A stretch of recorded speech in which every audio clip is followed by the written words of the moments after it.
4. ஒன்று குஸ்லு யௌமில் ஃபித்ர், ஈகை திருநாளைக்காக குளிப்பது. 2வது குஸ்லு யௌமில் அத்ஹா, தியாக திருநாள் பக்ரீத்துக்காக குளிப்பது. குஸ்லு யௌமி அரஃபா, அரஃபாவுடைய நாளுக்காக குளிப்பது.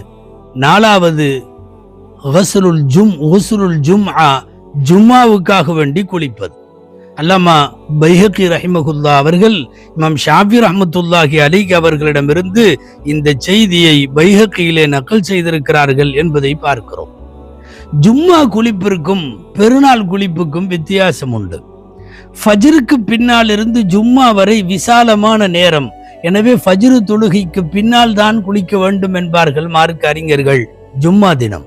ஆனால் பெருநாளுடைய தினத்தில் ஃபஜ்ரு தொழுகைக்கும் ஈது பெருநாள் தொழுகைக்கும் இடையிலே நேரம் குறுகிய நேரமாக இருக்கிற காரணத்தால் அல்லாமா அஹ்மது இப்னு ஹம்பல் ரஹ்மத்துல்லாஹி அலைஹி சொல்லுகிறார்கள், ஃபஜ்ருக்கு முன்பே ஒருவன் குளித்து கொள்ளுவதற்கு மார்க்கத்திலே அனுமதி உண்டு என்று எழுதி தருகிறார்கள்.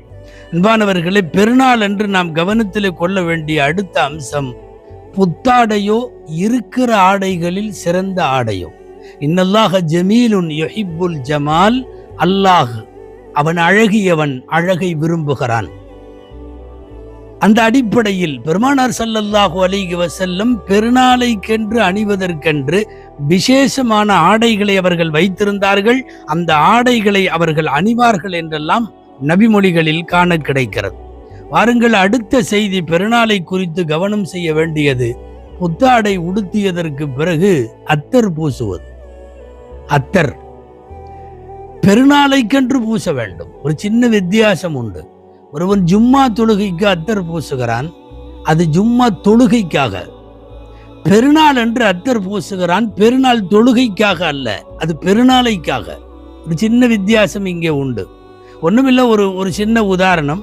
யாராவது ஒருத்தர் வீட்டில் பேஷண்ட், அவர் ஈது தொழுகைக்கு போக முடியாது, அவர் பெட்ல படுத்திருக்கிறார், அல்லது அவருடைய காலில் ஏதேனும் ஒரு உபாதை, அவர்னால ஈதுகாவுக்கெல்லாம் போக முடியாது. அவருக்கும் புத்தாடை உடுத்துகிறார்கள், அவருக்கும் அத்தர் பூச வேண்டும். அவர் தொழுகைக்கு போகலன்னா பரவாயில்ல.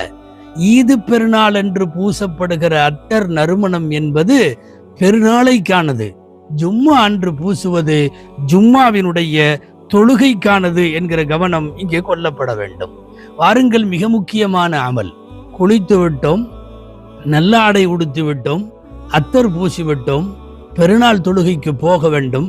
அதற்கு முன்னால் சதகத்துல் ஃபித்ர் என்று சொல்லக்கூடிய, ஜகாத்துல் ஃபித்ர் என்றும் வழங்கக்கூடிய இந்த உயர்ந்த இபாதத்